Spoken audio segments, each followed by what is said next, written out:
We're jumping the gun a bit this morning, rushing the celebration of the Feast of Epiphany, which is still 3 days off.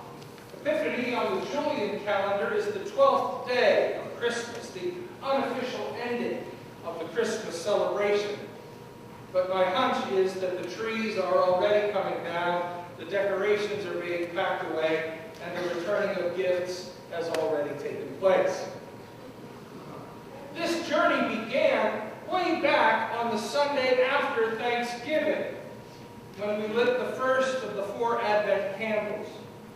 We made our way through the familiar readings of the Advent season. We sang the carols and prayed the traditional prayers. The choir treated us to an extraordinary service of Advent lessons and carols.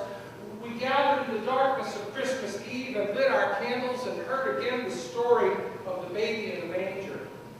We gathered again on Christmas morning and again last week as we continued to unpack the meaning of this amazing event that showed God's love for all the world. And now here we are on the first Sunday of the new year, wrapping it all up. In one way, we complete the journey we began in November as we hear Matthew's contribution to the Christmas story, the story of the Magi, wise men from the east, who would follow the star to find the one who was born to be King of the Jews.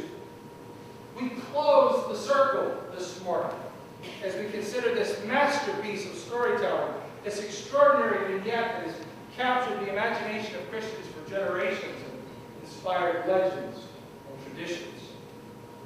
The story for the day is well known. The wise men from the east are no strangers to us. They follow a star to King Herod, the ruler of Israel, seeking one who has been born King of the Jews. Herod summons his wise men to ascertain the location of a kingly birth, and the verdict is Bethlehem, the ancestral home of the great King David. Herod feigns a desire to join in the purpose of the wise men's journey, asking them to return to him with information about the location of the child so that he might go and worship as well. The wise men go and they find the baby and present their gifts of gold, frankincense, and myrrh. Then, warned by God in a dream, they head back for their homeland by means of a way that keeps them from meeting up with Herod again. That's the story we've all heard before. But by telling the story in the way that he does, Matthew introduces major themes that will be part of Jesus' story and the story of all who are disciples of Jesus. First, as is often pointed out, the Magi are not part of the people of Israel. They come from a far-off place, a place described merely as the East. They are not part of the covenant people of God.